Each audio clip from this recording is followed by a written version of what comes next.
आपला पुढचा स्पर्धा परीक्षेसाठीचा पहा लवकरच आपली स्कॉलरशिप BTS MTS ची परीक्षा जवळ आली। त्यासाठी आपल्याला भाषा, बुद्धिमत्ता, गणित, आणखी इंग्रजी हे सगळे विषय आपल्याला परीक्षेमध्ये म्हणजे त्यावर आधारित प्रश्न असतात। एका प्रश्नाला किती गुण असतात? 2 असतात। तो प्रत्येक प्रश्न तितकाच महत्त्वाचा असतो। आपल्याला 2 गुण देऊन जातो अचूक प्रश्न, आणि अचूक नाही लिहिला, चुकीचं उत्तर लिहिलं की आपले 2 गुण काय होतात? कमी होतात, मायनस होतात। आपल्या एकूण गुणामधून आपल्याला तेवढे गुण कमी झाले की आपलं टक्केवारी सुद्धा कमी होते। मग आपला प्रत्येक प्रश्न कसा बरोबर यावा, मग तो भाषेचा असेल, बुद्धिमत्तेचा असेल, इंग्रजीचा असेल, त्यावर आधारित कोणत्याही प्रश्नाचं अचूक उत्तर येण्यासाठी प्रत्येक विषय आपला तितका बरोबर असला पाहिजे। मग आता आज आपण हा गणितामधील एक महत्त्वाचा घटक घेणार आहोत, ज्याचं नाव आहे सांख्यिकी माहिती आकलन। काय? सांख्यिकी माहिती आकलन। मग आता माहितीचं आकलन योग्य प्रकारे कसं व्हावं यावर आधारित काही मी 2 चार्ट दिलेत बघा। डाव्या बाजूला एक चार्ट दिलेला आहे आणि उजव्या बाजूला एक दिलाय। आता डाव्या बाजूला काय दिले पहा, प्राणी आणि संख्या, जंगल आणि त्या जंगलामध्ये असणारे हे 4 प्राणी आणि त्यांची असणारी त्या जंगलामधील संख्या। मग ज्यावेळेस आपण याचं निरीक्षण करून उत्तर लिहिणार आहे तेव्हाच आपल्या प्रश्नाचं उत्तर बरोबर असणार आहे। मला सांगा आता प्राणी कोणता आहे? वाघ। त्या जंगलामध्ये वाघाची संख्या 53, माकडाची संख्या 342, हरणाची संख्या 452, कोल्ह्याची संख्या 47। मग आता या दिलेल्या चार्ट वरून आपल्याला नेमकं या सांख्यिकी माहितीवरून या माहितीचं आकलन कसं करायचे किंवा त्यावर आधारित नेमके कशा प्रकारचे प्रश्न तुम्हाला विचारले जातात आणि मग आपल्याला उत्तरापर्यंत कसं जायचं हे आपल्याला प्रत्यक्ष पाहिल्याशिवाय कळणार नाही। मग प्रत्येकाचे लक्ष असेल आणि त्याचा क्ल्यू जर आपल्याला कळाला असेल तरच आपल्याला त्या प्रश्नाचं उत्तर आपल्याला बरोबर येणार आहे। या दिलेल्या माहितीवरून आपल्याला कशा प्रकारे प्रश्न येऊ शकतो? एका जंगलामध्ये दिलेल्या माहितीवरून वाघाची संख्या किती? दिलेल्या माहितीवरून माकड आणि हरिण या दोन्ही प्राण्यांची मिळून संख्या किती? बघा सांगा।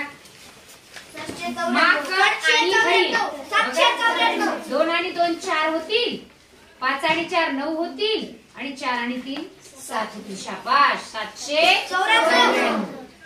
पुढचा प्रश्न असाही विचारला जाऊ शकतो की दिलेल्या माहितीवरून माकडाच्या संख्येपेक्षा हरिणाची संख्या कितीने जास्त आहे? त्यावेळेस तुम्ही काय क्रिया करणार? कोणत्या शब्दावरून लक्षात आलं? कितीने जास्त, कितीने कमी हे शब्द कोणती क्रिया दर्शवतात? उत्तर बरोबर सांगता तुम्ही, पण का असं म्हटलं की लगेच दचकायचं नाही? आपण नेहमी तेच करतो। परत पुढचा असाही प्रश्न येऊ शकतो, जंगलामध्ये सगळ्यात जास्त कोणत्या प्राण्याची संख्या आहे? हरिण। जंगलामधील कोल्ह्याची संख्या वाघाच्या संख्येपेक्षा कितीने कमी आहे? सांगा। फळ्यावर ज्याचे लक्ष त्याला उत्तर देता येतं। काय विचारला प्रश्न मी?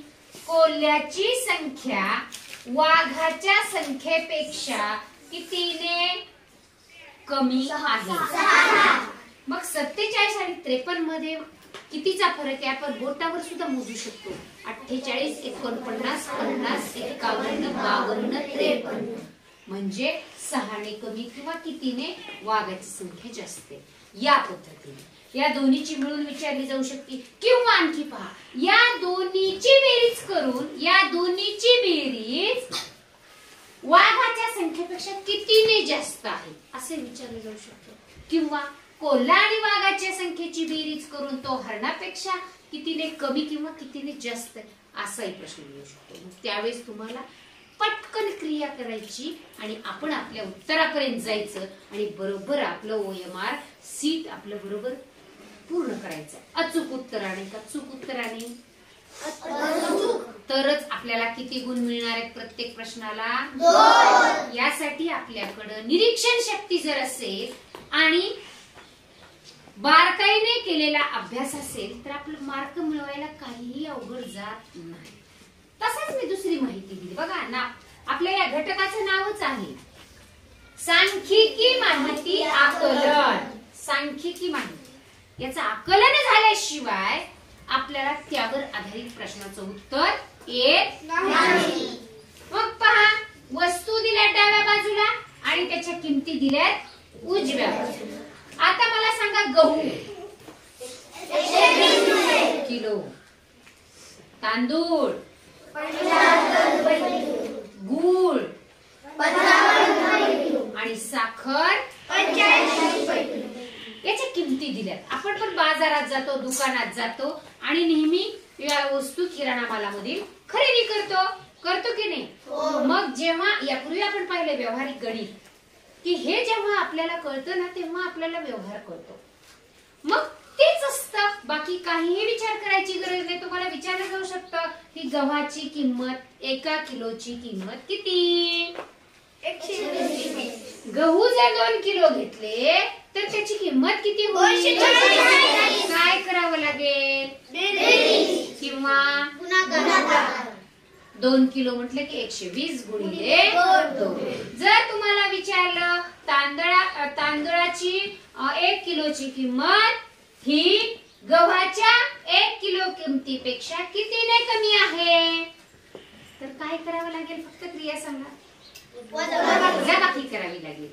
120 मधून या पद्धतीने जर आपल्याला याच्यामध्ये आपण नेहमी या अगोदर पण पाहिले व्यवहारिक गणितामध्ये की तुम्ही दुकानदाराकडे गेलाय, तुम्ही 1 किलो तांदूळ घेतलाय, तुम्ही 100 रुपयाची नोट दुकानदाराला दिली. चार्ट कडे बघायचे, तांदूळ घेतलाय 1 किलो, तुम्ही मात्र दुकानदाराला 100 रुपयाची नोट दिली तर दुकानदार काका तुम्हाला किती रुपये परत देतील.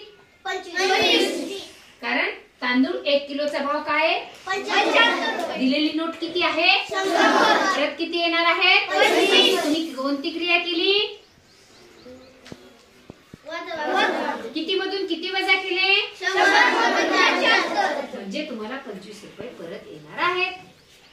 तसंच तुम्ही 200 रुपयाची नोट दुकानदाराकडे दिली आणि पळत धावत पळत गेलात आणि सांगितलं काका मला तांदूळ 1 किलो द्या आणि गहू पण 1 किलो द्या, गुळ पण 1 किलो द्या आणि माझ्याकडे 200 रुपये आहेत, चिल्लर काही नाहीये. मग तुम्ही काय करणार, दुकानदार किती देणार, तुम्ही क्रिया काय करणार हे मला आधी सांगा. 200 रुपयाची नोट दुकानदार काकांना दिली, तुम्ही 1 किलो तांदूळ घेतला, 1 किलो गुळ घेतला. काय करतील दुकानदार काका, काय करतील, कशाची आणि कशाची, या दोन्हीची बेरीज करतील. ती बेरीज कशामधून काढून घेतील आणि उरलेले पैसे तुम्हाला देतील. या पद्धतीने या माहितीवरून, या सांख्यिकी माहितीवरून तुम्हाला कोणताही प्रश्न येऊ शकतो अगदी सहज आणि सोपा. कारण तिथेच असती माहिती, तिथेच संख्या दिलेल्या असतात आणि तिथे फक्त आपल्याला निरीक्षण करायचं असतं आणि प्रश्न काय विचारलाय आणि आपण उत्तरापर्यंत कसं जायचं हे बघितलं की आपलं सांख्यिकी माहिती आकलनावरील हा प्रश्न काय होणार आहे, एकदम बरोबर येणार आहे. आपले 2 गुण अगदी पक्के होणार आहेत आणि आपल्या गुणामध्ये मिळणाऱ्या नक्कीच वाढ होणार आहेत. समजलंय. यावर आधारित आजचा हा घटक आपण स्वाध्याय रूपी सोडून तो घटक आपण पूर्ण करणार आहे. छान.